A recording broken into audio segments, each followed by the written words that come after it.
The Florida Podcast Network, the voice of Florida.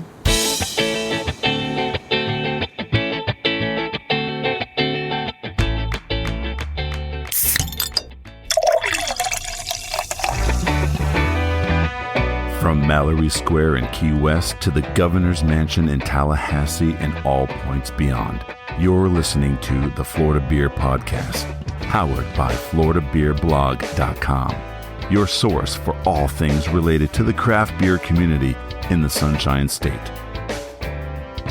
And now your host, Dave Butler. Welcome to another episode of Florida Beer Podcast, powered by FloridaBeerBlog.com. This is Dave, your host and author, and here it is, our now annual episode at Mezcal Lauderdale's Grand Tasting. It's like a beer festival, but for Mezcal. So the pours are much smaller, but they're also much stronger. Let's be perfectly honest about that. We've got a lot of great interviews that we're going to be getting through, so I'm just going to go ahead and start introducing people that you're going to be listening to in order. All of this is going to be in the show notes as well, and I do recommend that you go through and find some notes and do some websites and take a look, because there were some amazing expressions that were at this year's event, most of which I had not tried before, which made me very happy to know, So we started off with Dave Simmons from Madre Mezcal, right next to where our field producer Steve was pouring some mezcals for the second year in a row, which I thought was awesome. From there, we spoke to Oscar from Carden Sotol, which is very similar to mezcal. There's some slight differences to it, and I will say that these were some of the best Sotols that I've ever had in my life. Catalina from Mezcal Mezul was able to follow up after that. And then we are welcoming back Dennis Barnett, whose import company imports Xicaru Mezcal. We've had him on the podcast before last year. Phenomenal person. I was happy to have him on the show last year. Happy to bring him back. And it's nice to kind of get a follow-up, which was fantastic. Right next to him was Danny Zavala from Matasanta. And they definitely had quite the crowd going, which was nice. And then we will finish up with Marco Moharo from Otok, which was another phenomenal new brand that I had never tried before. There are some others that I was particularly interested in. We will probably be trying to reach out to them a little bit later on. But right now, it's time to listen to the craziness as we recorded live in downtown Fort Lauderdale at Sistrunk Marketplace for a phenomenal grand tasting at Mezcal Lauderdale. Enjoy.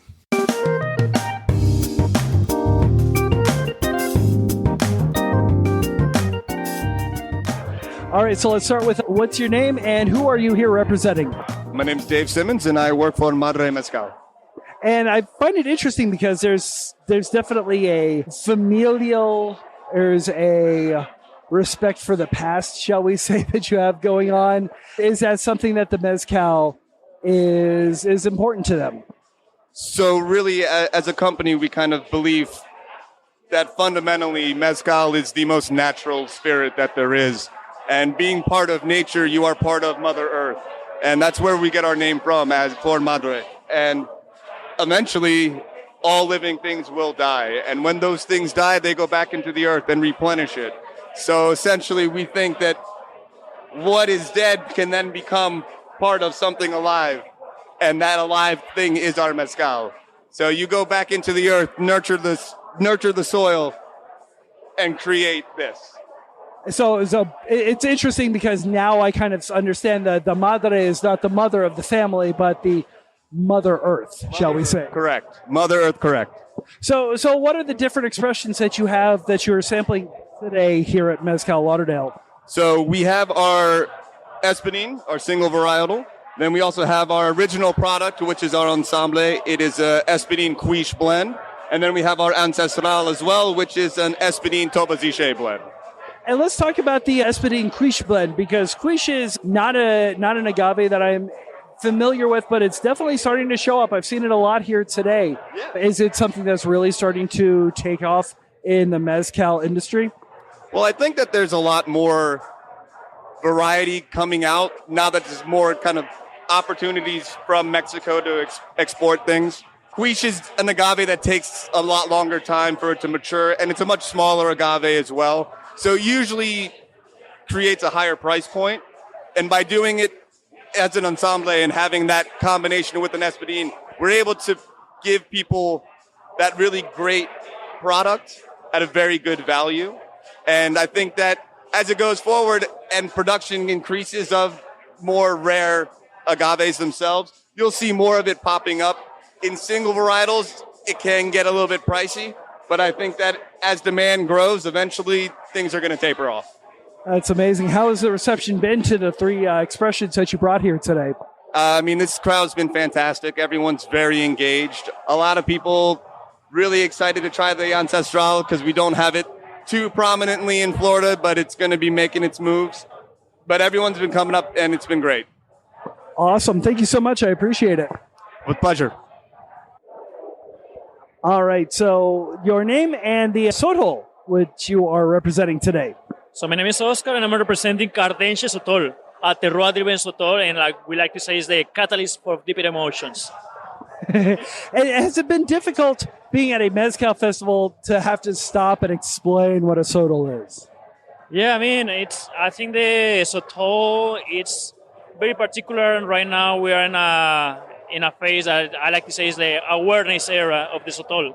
It's like where Mezcal probably was like 10 years ago, so right now it's like our duty to introduce it to the rest of the people.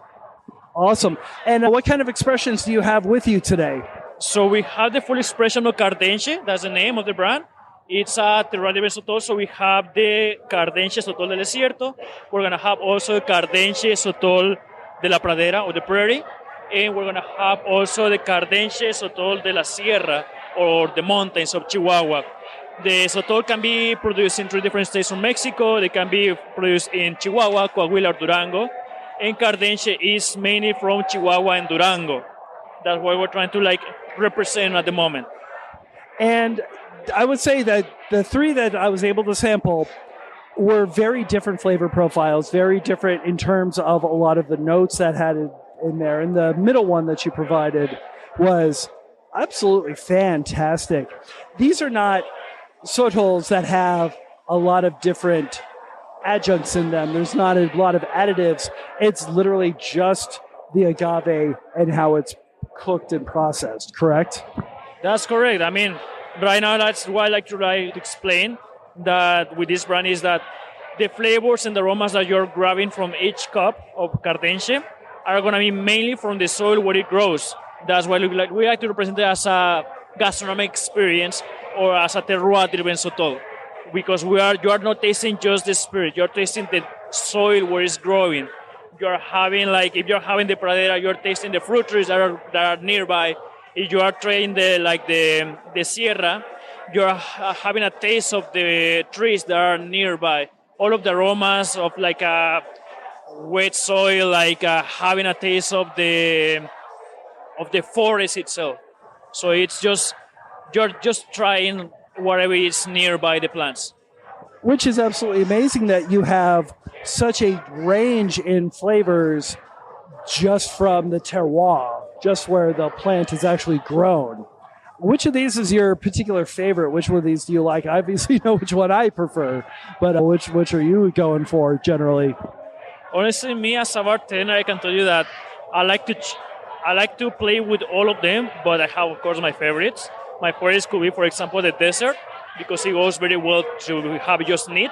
My second one is always going to be like the Sierra, but there's sometimes that I like to try different things with fruits, and I'm going to choose definitely Pradera. Pradera goes really well with passion fruit, grapefruit, pineapple, even honey, and it has a very long range to practice with it. So, yeah. Has it been eye-opening for a lot of the people that have come by your booth as to how different the 3 Sotols are in terms of flavor, with no real difference other than the region where it's grown? Yeah, exactly. And if you want to be more deep in that, the first one that is the desert is our personal blend. Even though that is a different plant, it also have different plants inside of the category. But we are trying to represent that it's only how the soil affect the plant. That's amazing. Thank you so much. I appreciate it. Oh, thank you so much. Thank you for your time. All right. So, name and who are you representing? I'm Catalina, and I'm with Mezcal Mazul. So, can you give us a good rundown of the mezcal and kind of what people can expect when sampling some? So we are a newer mezcal. We are a blend of Espadín and Azul mezcal made in Oaxaca, Zacatecas, Oaxaca to be exact. 10% of our proceeds are donated to saving the world's oceans and the animals. So we're a brand that has a lot of passion behind the ethos of the. And I find that interesting because with a lot of other mezcal brands, almost every single mezcal that's represented here has a philanthropic background. And instead of, with your mezcal, it really does focus specifically on the oceans and the people that are sort of, I guess, helping that. That is correct? Yes. With a lot of the people that are coming to the event today, because we have so many, how have they been enjoying the mezcal that you're presenting, especially since it is brand new to the U.S. market? It's been very fun for the guests who are learning about mezcal, and this is their first time kind of trying mezcal. It's been very approachable for those guests, and it's comparable in the sense that it's not as smoky as some of the other mezcals that they tried here today. So it's been really nice for them, like, okay, so I'm happy to start here where it's a little lighter and not a punch with the smoke at the beginning. And do you find a lot of people that are not as experienced with mezcal tend to be coming back either to get more information on where to find the bottles or just to try more samples? They have been coming back to us as like palate cleansers. They're like, or, you know, if another brand was a little bit too much for them, they were like, this is my safe space. So it's been nice just, you know, talking to them and getting their input on the mezcal and other products that they tried today. Now, do you have any recipes, any sort of mixology samples, any sort of things that you would take that people are interested in using your mezcal to sort of mix with different cocktails and so on? Yes, we have a cocktail recipes here available for guests to take home and try if they order a product with a discount code for ordering online with us. And I find that very interesting because it's the first mezcal that I've seen at Mezcal Lauderdale that has a way to order it online, and it has a discount code. And is that coming direct from the distributor? And I guess what is that code for people that are interested? I mean, it's call to action, baby. Like, that's how you think of events. You definitely want people to take something home with them and, you know, have something to remember us by. They're tasting so many different brands that we definitely want to stick out from the rest of what's available. Awesome. Thank you so much. I appreciate it. Thank you. Dennis Barnett with Xicaru. Welcome back to the podcast. How has Xicaru been in Florida? It's been progressing very steadily, and we're making great progress. We really appreciate all the support we get from the fans here. And it seems like you do have a lot of fans. It seems like it's interesting in Mezcal Lauderdale because Xicaru not only has a lot of different expressions, but you have definitely gone all in with the drinks and the mixology of it. Do you find that the mixology is an important aspect of bringing any spirit to the American market? I do, and particularly for mezcal. I mean, when we launched the brand in the United States 10 years ago, it was 90% male, 10% female, and everybody was just drinking it neat. And today, 90% of the people drink it in cocktails, and the mix is 50 male-female.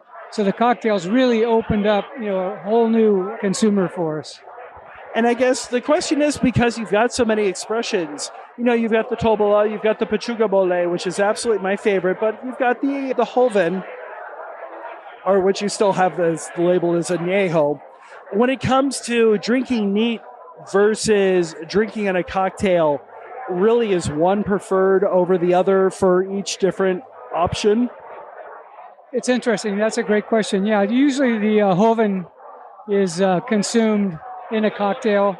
The aged spirits, the Añejo is one that's consumed neat. And we make a Pechuga Mole, which is very unique, and it's generally consumed neat. And of course, Tobola is almost always neat. Now, I find interesting is that as I'm looking around now, this year, even over last year, the Pechuga, one that is fermented with a neat of some kind is starting to finally show up. Is that something that is common in Mexico? And is it something that is starting to gain a little bit more traction in the United States? So you find it in southern Mexico mostly, and it's used for celebrating. And the mezcalero will put a protein in the condenser and let it sweat into the mezcal. We chose a little bit different route. I wanted to bring Oaxaca to the consumer, so we have 6 chickens and then a negra mole, which is chilies, chocolate, cinnamon, raisins, almonds, banana, sesame seed. So it's very indicative of the culture of Oaxaca. That's kind of amazing. What has the reception, because I know this is, I don't remember if you were there for the first year, but I know that you were not there last year. But now that you're here at Mezcal Lauderdale this year, what has the reception been? What has it been like kind of seeing everybody been enjoying both neat and with the cocktails that you have? I think people are really becoming more aware of mezcal, and they're more interested about learning it and tasting it, not only in the cocktail, but tasting it neat as well.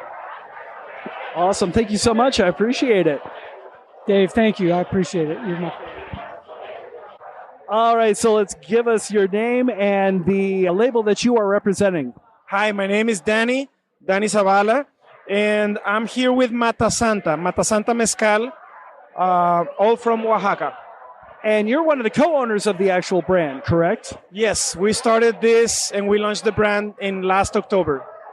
And I guess it's a great place to kind of start with in terms of reaching out to the communities that are making these, because one of the things that I've noticed with Mezcal is it really is sort of an expression not just of the region, but of a specific community in that region that is growing and distilling the actual agave and making the spirits that you have. So what was it like finding the right community, finding the right, horticulture to find the label and the beverage and the spirit that you are bringing with us today at Mezcal Lauderdale?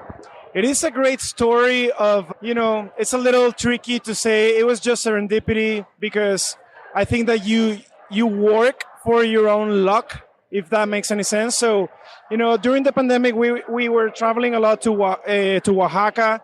Here from Miami, we were taking groups of friends, people, and just by connecting with the people down there, and trying, of course, different mezcals, we ran into this producer.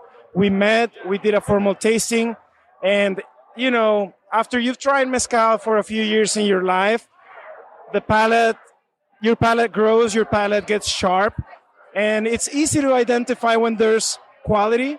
So we tried this. They were ready to import or to export from Mexico to the U.S., and we didn't want to let go of the opportunity. So last year we launched it. We are Miami-based. And what you were saying is right. We're trying to build community.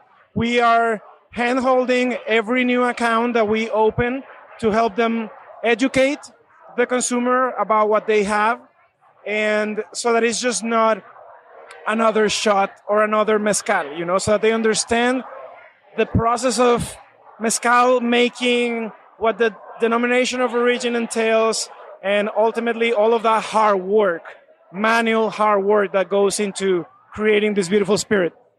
And it's a beautiful spirit indeed. What are you actually sampling here at Mezcal Lauderdale today? The first 2 labels that got approved into the U.S. market were it's our Espadin and our Quiche, which is made from wild agaves, meaning it's all organic, kosher, etc.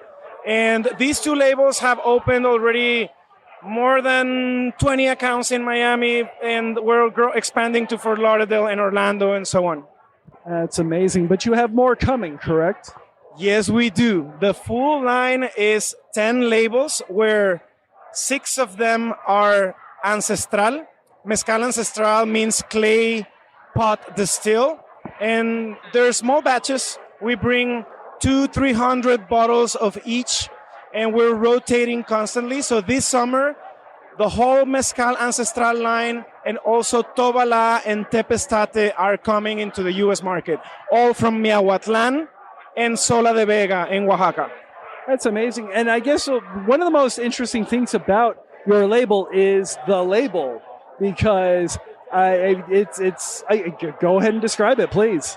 Well, thank you, because that was one of the things that we waited for the label to be right before we brought it into the US. So it went through a redesign. We commissioned a native Oaxaca artist. There's two versions, one for the artisanal and one for the ancestral, and it's all made with artisanal paper from agave fibers. So after pressing the agave, a lot of companies just throw it as waste, but we take all of those fibers, take them to a community, and we have an artisan that makes our paper by hand as well. That is kind of amazing. When can we expect all the other labels to start hitting the U.S. market? Later this summer. July, end of July, most likely we're going to have a full offering down here in Florida and in the rest of the states. Awesome. Thank you so much. I appreciate it. Thank you as well, my friend. What's your name and the company that you are representing? My name is Marco. I own a company named Otoch from Mexico. And you've got a couple different brands here that are not available in the U.S. market just yet, correct? Exactly. We brought 4 different brands. We brought 3 brands from Oaxaca, Mezcal Espadín, and we have one from Zacatecas, which is Aztecali from Real de Jalpa Distillery.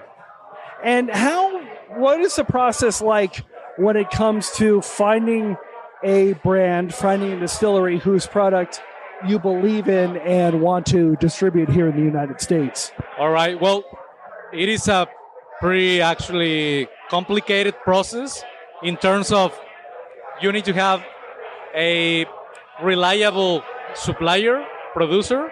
Otherwise, they can lack of, sometimes they are not responsible for production processes, or they leave you behind and they don't have the availability that you should have. So we filter down many brands to have reliable suppliers that we can count with to export their products. So that's probably the main part. Here at Mezcal Lauderdale, you've got plenty of Joven Blanco, and you've got some Reposado and Añejo. What has been kind of the most popular with the people that are sampling here today in terms of across brands, the styles of Mezcal? We try to balance the different mezcals from all over the country in Mexico. So we have probably Oaxaca, Zacatecas, Michoacán, San Luis Potosí, Durango. We brought some of the most interesting, some classic ones, but we have different ones. Between the classic ones, we have 4 Espadín, young, but there is one which is Mezcal Gin, which has 6 different botanicals on it. So it's kind of new innovation. People has responded so well to that one, as well to the other Cali, which are Agave Azul, kind of tequila, but because we have a different region, Zacatecas, we cannot call it tequila. But the mezcal distillery, it's a mezcal distillery, so the process is different. And the añejo, it has been super successful.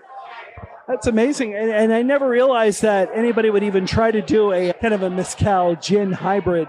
Usually with mezcals, they are relatively free of any sort of additives. They just want to focus on the espadín that is used. But with this one, it seems to be a little bit more, shall we say. Yeah, something that I need to highlight from this product is that it is not an additive, or sometimes we call it like avocado, with something. We actually distill the botanicals from the beginning in the process. So it's like a gin. It brings down the flavors, the smell of every single botanical we have together with the agave. That's why the blend is so unique. Interesting. The other thing that I would definitely say is a big hit are the Mezcal gummies. So can you describe those a little bit? Yeah, the Mezcal gummies probably is a huge success today. We have the factory. We produce them in Aguascalientes, Mexico. We started producing that probably 10 years ago. We became associates with the factory owners about a couple of years ago. And we started doing trading, commercializing the products, giving innovation, mezcal, tequila gummies, beer gummies, red wine, all kind of different gummies. So it's our own formulas, big success. Now, do they have an ABV? Are they still alcoholic, or is it just the flavor and none of the alcohol? yeah, we put the actual alcohol at the beginning of the process, but by the end, when they are drying out, they have 0% alcohol. So it's if there's people that they cannot drink alcohol, they can take them. It is just flavor. That is sort of amazing. And if people are interested in taking a look at some of the brands that you have and hopefully distributing them here in the U.S., and hopefully they do because you've got some phenomenal bottles with you, where can they find that information? We have a website. It's www.otoch.com.au, like in Australia. Otoch Global in our all Instagram, Facebook, TikTok. And yeah, my number is +52 449 919 916. Awesome. Thank you so much. I appreciate it. Thank you very much for the interview.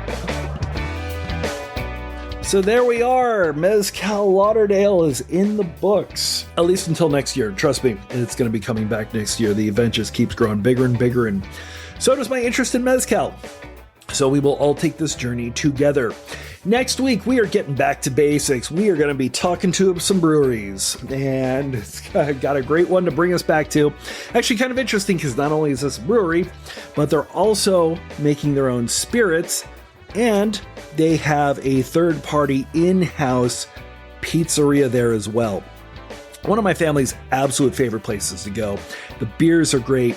We just got to try the spirits, and the spirits are top-notch, and the pizza is to die for. So you'll have to sit and wait and find out who that is on our next episode of the Florida Beer Podcast. And if you want to find out when that gets released, that is going to be on our social media channels at Florida Beer Blog on Instagram, X, Blue Sky, and Threads. We are at FL Beer Blog on Facebook. We're on the internet at floridabeerblog.com and floridabeerpodcast.com. And if you want to talk to us, it's pretty easy to do so at floridabeerblog@gmail.com. We are also a proud member of the Florida Podcast Network, an amazing collection of podcasts from around the Sunshine State. And if you want to find out more information about that, all you have to do is head to floridapodcastnetwork.com. If you want to listen to us, the best place to do it, which you're probably hopefully doing right now, is on the podcasting app of your choice. We are on Apple Podcasts, we are on Spotify, we are on iHeartRadio, we are on YouTube, we are pretty much everywhere you want to be. If you have a smart speaker at home, and any of you do, all you have to do is ask it to play the latest episode of the Florida Beer Podcast, and we will start playing for you. If you are subscribed to us, make sure to leave us a nice, healthy 5-star review. If you are not subscribed to us, what are you waiting for? It's free, doesn't hurt anything. Our intro announcer is Jeff Brozovich. Field producer is Steve Pekala. Executive producer for the Florida Podcast Network and Grand Hypuba is Jemmy Legagneur. This is David, your host and author. Thank you so much for listening. And get back to us next week when we start drinking some more amazing beers. Thank you so much, and drink Florida Craft.